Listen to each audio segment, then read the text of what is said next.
ED की कार्यवाही को लेकर इस सर्द मौसम में भी झारखंड का सियासी पारा नीचे आने का नाम नहीं ले रहा। वैसे तो वजीर आला हेमंत सोरेन 8 समन के बाद जमीन घोटाले से जुड़े मनी लॉन्ड्रिंग मामले में अपना बयान दर्ज कराने को राजी हो गए हैं, लेकिन इख्तिदारी पार्टी इस मामले पर चुप बैठने को तैयार नहीं है। रोज अलग अलग तरह के बयान रूलिंग पार्टियों की तरफ से सामने आ रहे हैं। झारखंड की इख्तिदारी पार्टी ईडी की कार्यवाही को सियासत से मुतासिर बताकर एजेंसी के साथ बीजेपी को भी कटघरे में खड़ा कर रही है।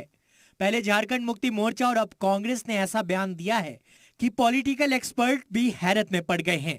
कांग्रेस का इल्जाम है कि बीजेपी की तरफ से रियासत का माहौल खराब कर प्रेसिडेंशियल रूल लगाने की कोशिश की जा सकती है। साहब कहते हैं कि लॉ एंड ऑर्डर का प्रॉब्लम है और भारतीय जनता पार्टी भड़का करके law and order problem create कराना चाहती है, और उस तरह से अगर नहीं सत्ता पे काबिज हो सकते हैं हॉर्स ट्रेडिंग करके, तो वो 356 के माध्यम से राष्ट्रपति शासन लगा करके इस तरह से काबिज होना चाहते हैं।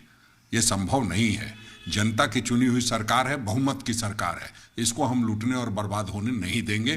जाहिर तौर पर झारखंड मुक्ति मोर्चा भी कांग्रेस के इस बयान की हिमायत कर रहा है। पिछले 9 सालों में इन्होंने कितने राज्यों को अस्थिर किया है, कहां-कहां किस हथकंडे अपनाकर, कहीं ऑपरेशन लोटस तो कहीं कुछ, उसी की एक कड़ी के रूप में वो देख रहे होंगे। वहीं रूलिंग पार्टियों के इन बयानों को बीजेपी ने गीदड़ भभकी करार दिया। बीजेपी के मुताबिक अवाम को भड़काने की कोई कोशिश कामयाब नहीं होगी। हुकूमत को डर पैदा करने की कोशिश करने के बजाय कानून की पासदारी करनी चाहिए। ये सरकार इस अपने पाप को छिपाने के लिए जनता को उकसाने का और जनता को भरसक रोड पे लाने का प्रयास कर रहे हैं, लेकिन जनता में कहीं कोई स्पंदन नहीं है, क्योंकि जनता जानती है कि जो गलत किया है उसको तो उसका सजा भोगना पड़ेगा। अलग अलग मामलों में ईडी की कार्यवाही झारखंड में काफी लंबे वक्त से जारी है।